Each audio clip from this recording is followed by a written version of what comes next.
Hi, I'm Sophia Ruan Gushée, a non-toxic lifestyle expert, author of the book A to Z of Detoxing, the ultimate guide to reducing our toxic exposures. It wasn't until I was about 34 years old when I became a mother for the first time that I started becoming concerned about the toxic chemicals and heavy metals in our everyday products. So as I tried to figure out what all the simple things that I can control, I ended up with hundreds of tips. And then I realized, okay, I need to prioritize, strategize, what are the high impact tips? And they turned out to be really simple. So to begin with, wearing no shoes in the home is really high impact because the bottom of our shoes will track in pesticides from outside. There's so many things that are brought in from the outdoors, not just dirt. And when I was learning about this, I had little babies crawling on the floor. So for about 10 years now, we haven't been wearing shoes in the home.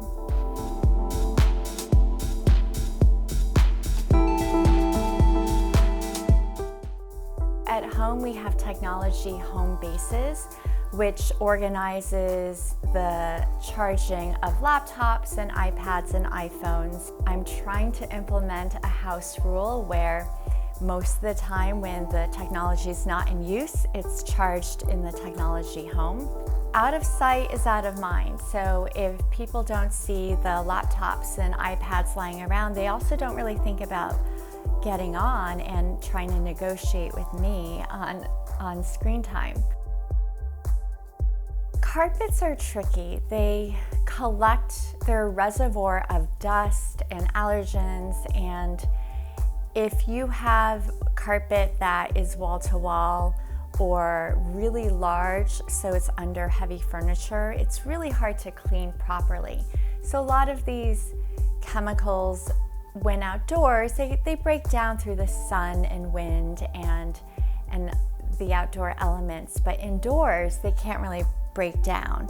And so I avoided carpets for a long time and realized that noise echoes a lot, and it's just much more cozy if you do have some carpets, and children really are more comfortable crawling on carpets.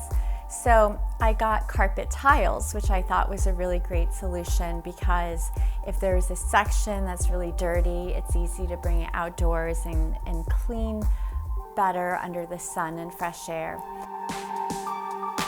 For paints, you want to ideally choose ones that have 0 VOCs or volatile organic compounds. So in the children's bedrooms, the paints on the walls are 0 VOC, but we wanted it to be fun too. And rather than wallpaper, which is so fun aesthetically but requires a lot of glues, which can be toxic, we hired a graphic artist to sketch artwork on the walls with non-toxic like paint sticks.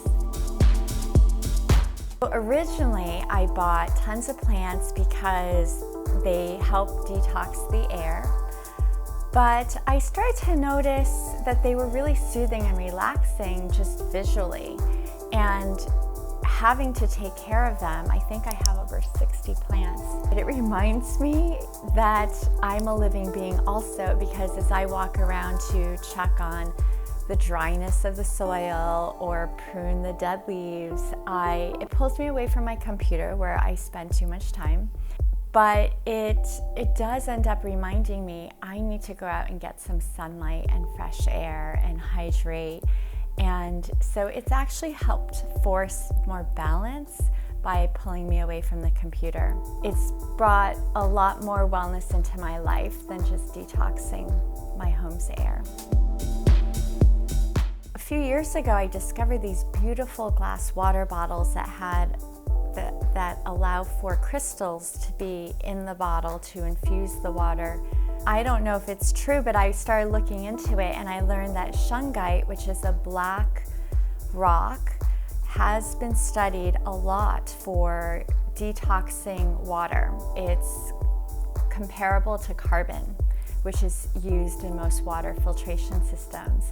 And I happen to have a bunch of shungite stones. I just put them in the water in case they help. And again, it's a really fun conversation piece to have when guests come over. So the infrared sauna I love.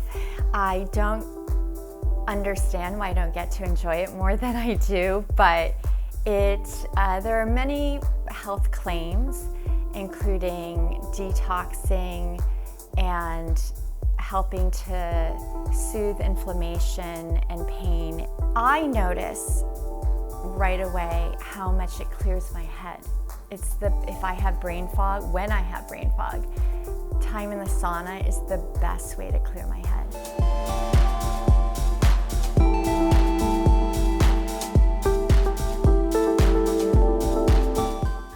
My children spend a lot of time on the artwork they make for my husband and I, and so I started displaying their artwork more. It does cheer me up because whenever I look at that corner or in my office nook when I see some of the really elaborate artwork they've made, and they've made me little books and written really cute notes, it does lift me up inside.